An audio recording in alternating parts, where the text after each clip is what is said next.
What's going on, everyone? Got a 2024-25 Hyundai Kona. Today I'm going to show you how to pull out your cabin filter if you want to replace it.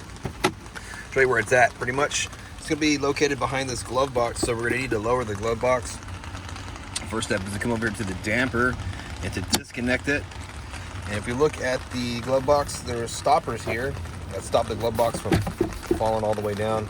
We need to go ahead and pull the glove box in, pull it down a little bit, get it past the stoppers on both sides.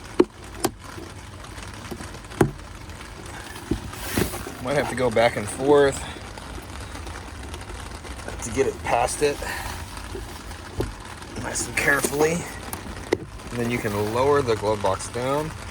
Once you do that, this is the door that holds the cabin filter. On the right side here are these two clips that you're going to squeeze together and then pull the door towards you. If we look at the left side, this is how the door goes back in with this tab that sticks out, the slot.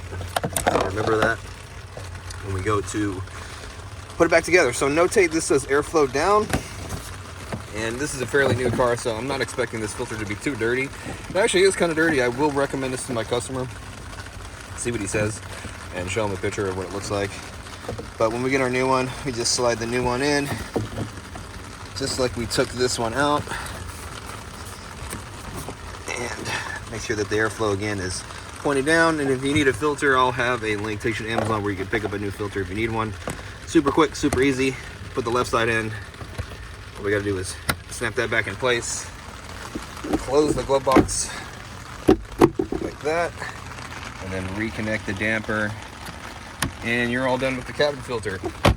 So I hope the video was helpful, and if it was, I'd really appreciate it if you could hit the like button for me, or leave me a comment, or even subscribe if you'd like to see more Hyundai content.